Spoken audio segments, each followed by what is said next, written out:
ફતેપુરાના મંગલેશ્વર વિસ્તારમાં આવેલા પ્રોવિઝન સ્ટોરમાં ભીષણ આગ લગાવવામાં આવી હોવાની આશંકા વ્યક્ત કરાઈ।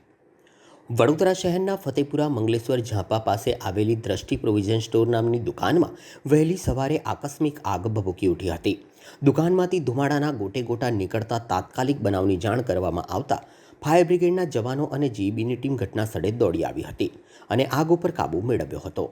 સદનસીબે આગની આ ઘટનામાં કોઈ જાનહાનિ થઈ નથી। જો કે આ આગ લગાડવામાં આવી હોવાની દુકાન માલિક દ્વારા શંકા વ્યક્ત કરવામાં આવી હતી। વડોદરા શહેરમાં ગરમીની શરૂઆતે શરૂ થયેલો આગ લાગવાનો સિલસિલો આજે પણ યથાવત જોવા મળી રહ્યો છે। તેવામાં આજે વહેલી સવારે ફતેપુરા વિસ્તારમાં આવેલા એક પ્રોવિઝન સ્ટોરમાં ભીષણ આગ લાગી હતી।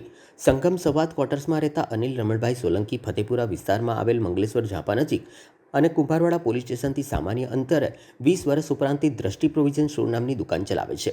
આ વિસ્તારમાં રહેતા એક યુવકે વહેલી સવારે આશરે 4 થી 4:30 વાગ્યાના અરસામાં તેમને ટેલિફોનિક માહિતી આપી હતી કે તેમની દુકાનમાં આગ લાગી છે। તેઓ તાત્કાલિક ઘટના સ્થળે દોડી આવ્યા હતા। જો કે આ પહેલાં સ્થાનિક લોકો દ્વારા ફાયર બ્રિગેડને જાણ કરવામાં આવી હતી, જેથી ફાયર બ્રિગેડની ટીમ ઘટના સ્થળે દોડી આવી હતી અને પાણીનો મારો ચલાવી આગ ઉપર કાબૂ મેળવ્યો હતો। બીજી તરફ MGVCLની ટીમ પણ ઘટના સ્થળે પહોંચી હતી અને વીજ પુરવઠો બંધ કરી આગળની કાર્યવાહી હાથ ધરી હતી। બીજી તરફ સમગ્ર મામલે પોલીસે પણ આગળની તપાસ હાથ ધરી છે।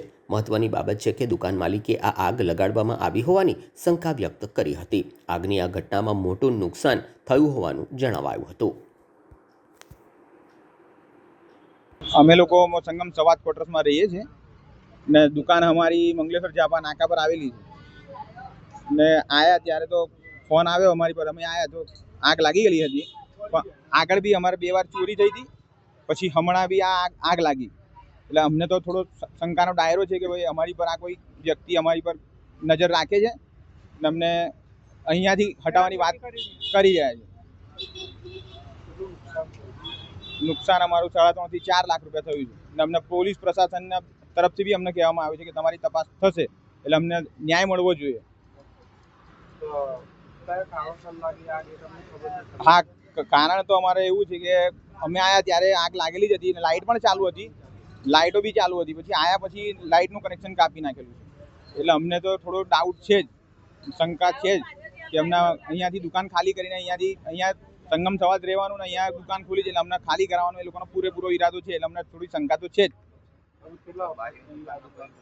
અમે લોકો આજે 20-25 વર્ષથી દુકાન ચલાવીએ છીએ।